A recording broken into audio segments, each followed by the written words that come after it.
براہ راست لاہور لیے چلیں گے جہاں پر پی ٹی آئی رہنما فواد چودھری نیوز کانفرنس کر رہے ہیں۔ انکانسٹیٹیوشنل اور غیر قانونی طریقے سے پنجاب کی مسند وزارت اعلیٰ پہ بٹھایا گیا ہے، وہ ایک قابل شرم بات ہے۔ میں جب دیکھتا ہوں کہ اس طریقے سے یہاں پہ انتخابات ہوئے، آپ نے دیکھا وزٹر گیلری میں الیکشن ہوا، ایک ایم پی اے ایسا تھا جس نے بعد میں ایفیڈیوٹ دے دیا کہ میرا تو ووٹ ہی کاسٹ نہیں ہوا، اور اس کا ووٹ بھی حمزہ شہباز کے حق میں کاسٹ کیا گیا۔ ایک زبردستی طریقے سے الیکشن کمیشن نے اور انفارچونیٹلی بدقسمتی سے لاہور ہائی کورٹ نے بھی مقدمات نہ سن کے ایک مدد کی کہ کسی طریقے سے حمزہ شہباز جو ہے وہ وزیر اعلیٰ بن جائے اور پھر رہ جائے۔ الیکشن کمیشن جس نے فنڈنگ کیس کے اوپر فیصلہ ریزرو کیا ہوا ہے، اور ان سے کوئی بھلے کی امید تو کسی کو بھی نہیں ہے۔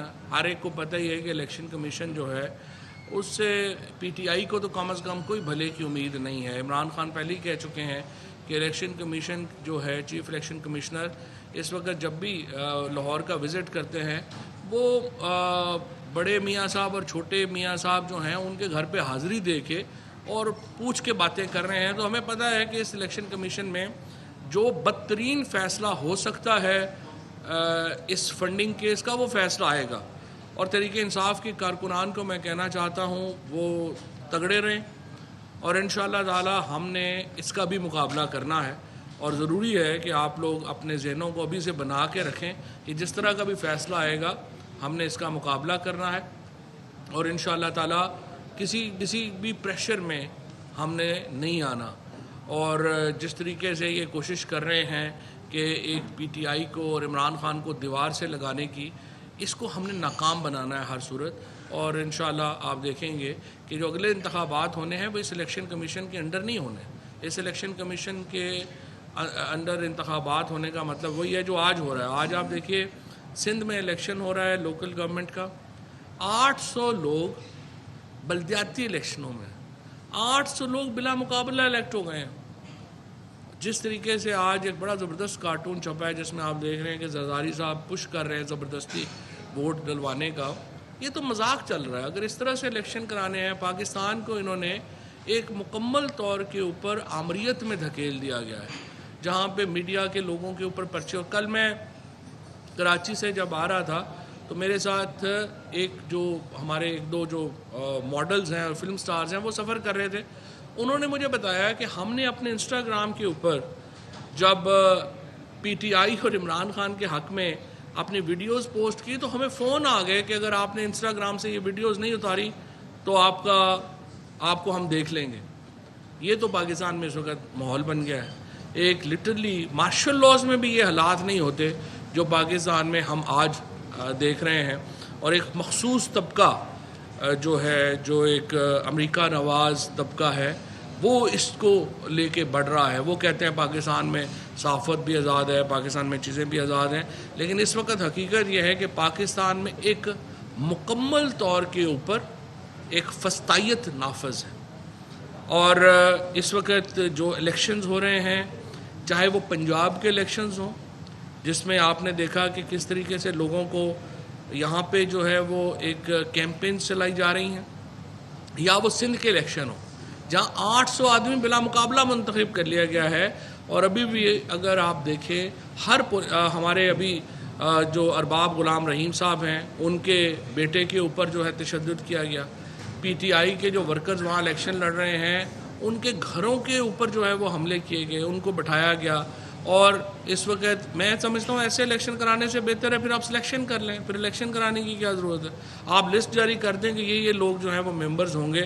اور ایک بدترین انتخاب جو ہے وہ سندھ میں ہو رہا ہے۔ پنجاب میں پہلے حمزہ شہباز کو ایک غیر قانونی اور غیر آئینی الیکشن کے ذریعے مسلط کیا گیا، اب اس کو برقرار رکھنے کے لیے تمام ایفرٹ کی جا رہی ہے۔ 5 سیٹیں ریزرو سیٹیں جو پی ٹی آئی کا حق ہے، جس کا کوئی تعلق نہیں ہے ضمنی الیکشنوں سے، وہ ایک تاریخ ہے، پھر دوسری تاریخ ہے، پھر تیسری تاریخ ہے، وہ تاریخ پہ تاریخ، وہ ہمیں سمجھ ہی نہیں آ رہا کہ کیا وہاں پہ کیا معاملہ جو ہے وہ کس طریقے سے چل رہا ہے۔ اس لیے انصاف کے ادارے جو ہیں بہت اہم ہے کہ وہ عام لوگوں کے لیے کھلے رہیں۔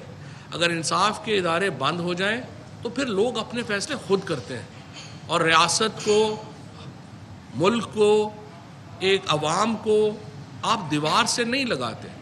آپ انہیں جب دیوار سے لگا دیں گے تو پھر وہ ریئیکٹ کریں گے.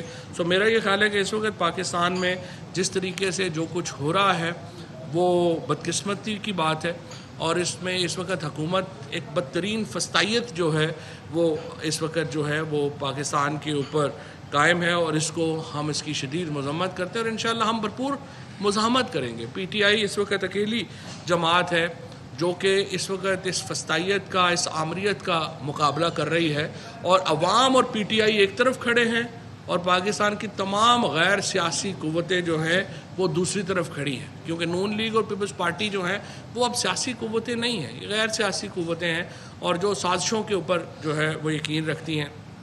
انہوں نے ہم نے نیشنل اکاؤنٹیبلٹی بیورو نیب کا جو پورا ادارہ تھا، 1200 ارب روپے کے وہاں پہ کیسز تھے، ان میں سے 1100 ارب کے کیسز نیب کی جورسڈکشن سے نکال دیے گئے ہیں. سو پریکٹیکلی نیب جو ہے اس کا انتقال ہو گیا، اس کو صرف دفنانا باقی ہے. اب وہ سپریم کورٹ میں اب وہ کیس ہے، وہ بھی ہم نے یہ جو سمجھیے کہ ابھی ڈیلے کروایا ہے، جو اس کا آخری رسوم ہے، ادروائز تو جو انہوں نے تو مکمل فارغ کر دی ہے. اب سپریم کورٹ کے اوپر ہے کہ وہ کیسے اس کو لیتی ہے اور کیسے جو ہے سپریم کورٹ حقوق کی حفاظت کرتی ہے. اس سے پہلے سپریم کورٹ نے نوٹس دیا تھا ای سی ایل کا بدلنے کا، اور اس کے ساتھ جس طرح سے قوانین بدلے گئے. ایف آئی اے کے کیس میں پروسیکیوٹر کو چینج کیا گیا، ایف آئی اے کے کیس میں ایویڈنس کو تبدیل کیا گیا. سپریم کورٹ نے اس کا نوٹس لیا تھا، لیکن اب ہم دیکھ رہے ہیں کہ وہ کیس لگ نہیں رہا. ہمیں امید ہے سپریم کورٹ اس کیس کو بھی سنے گی اور نیب کے اس کیس کو بھی سنے گی، تاکہ ہم اس میں جو ہے وہ ایک طرف جو ہے وہ چلیں اور اس کو ہم آگے بڑھ سکیں. جس طریقے سے پاکستان کی اس وقت معیشت کا حال ہے، خصوصاً ہماری ایگریکلچر کا حال ہے، اس کے اوپر چیمہ صاحب ابھی آپ کو تفصیل سے بتائیں گے کہ کس طریقے سے ہمارے نقصانات جو ہیں وہ ہو رہے ہیں.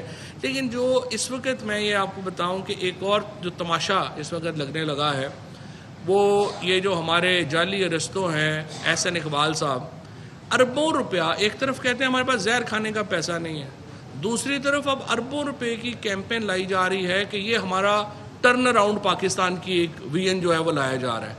آپ بتائیے کہ جس وزیر کا وی این یہ ہو کہ آپ چائے ایک کپ پئیں اور اس کے بعد چائے نہ پئیں، جس وزیر کا وی این یہ ہو کہ پاکستان کا ترقی جو ہے وہ صرف تب ممکن ہے جب لوگ چائے پینا چھوڑ دیں، جس حکومت کا وی این یہ ہو. آج اتوار ہے اور آج پورے پنجاب میں تمام کریانہ سٹورز جو ہیں وہ بند کر دیے گئے. رات کو ہو کا عالم ہوتا ہے شہروں میں ہمارے، کیونکہ آپ نے تمام جو دکانیں ہیں، تمام جو تاجر ہیں، ان کو آپ نے 9-10 بجے کہہ دیا ہے کہ آپ دکانیں بند کریں. پاکستان میں ایک بہت بڑی آبادی خصوصاً جو شہروں میں ہے، ان کا روزگار ہی رات سے وابستہ ہے. جو ہماری کوئی جوس کی دکانوں کے اوپر، کوئی کریانہ کی دکانوں کے اوپر، کوئی اور دکانوں کے اوپر، ہوٹلز کے اوپر، ریسٹورنٹس کے اوپر ویٹرز کام کر رہے ہیں، لوگ کام کر رہے ہیں، ہزاروں اور لاکھوں لوگوں کا روزگار ہی اس سے وابستہ ہے. ان سے بجلی پوری نہیں ہو رہی، ان سے تیل پورا نہیں ہو رہا، ان سے اس وقت جو پاکستان کی معیشت ہے اس کے اوپر ان کے آئیڈیاز جو ہیں وہ مضحکہ خیز ہے، اور اس کی وجہ سے پاکستان ایک بہت بڑے بحران کا شکار ہو گیا ہے. پاکستان کا عام آدمی ایک بحران کا شکار ہو گیا اور اس کو سمجھ نہیں آ رہی کہ اس نے آگے جو ہے وہ اپنی زندگی گزارنی کیسے ہے. لہٰذا بہت اہم بات ہے کہ ہم پاکستان کو اس حکومت سے نجات دلائیں. ابھی جو ہماری خارجہ پالیسی کا حال ہے، آپ دیکھیے کہ چین نے ہمارے جو 20 ممالک دنیا کے ان کو بلایا ہے اپنی ایک کانفرنس کے لیے، اور پاکستان کو چین نے انوائٹ نہیں کیا. یہ حالت ہو گئی ہے ہماری خارجہ پالیسی کی. اور حکومت کی جو اس وقت جو ترجیحات ہیں اس میں صرف اپنے مقدمات شامل ہیں. شہباز شریف اپنے مقدموں کے پیچھے لگے ہوئے ہیں، مریم اپنے مقدموں کے پیچھے لگی ہوئی ہیں، حمزہ شریف اپنے مقدموں کے پیچھے لگے ہوئے ہیں، اور اس کے بعد آپ کو اچانک پتہ چلے گا کہ ایک رات کو یہ سارے فرار ہو گئے. انشاءاللہ ہم یہ جو الیکشن کیمپین آج شروع کر رہے ہیں لاہور سے، یہ نقطہ آغاز ہے عام انتخابات کی کیمپین کا، اور بہت جلد پاکستان میں ہم نے اسلام آباد میں بھی اب کال دے دی ہے جلسے کی. انشاءاللہ پورے پاکستان میں ہم پاکستان کے عوام کو یہ حق دلا کے رہیں گے کہ اپنی حکومت وہ خود منتخب کریں. میں چیمہ صاحب سے درخواست کروں گا کہ جو ایگریکلچر کے اوپر جو سچویشن ہے اس وقت اور جو اس وقت حالات ہیں ان کے بتائیں. صحیح سے بولیں آپ.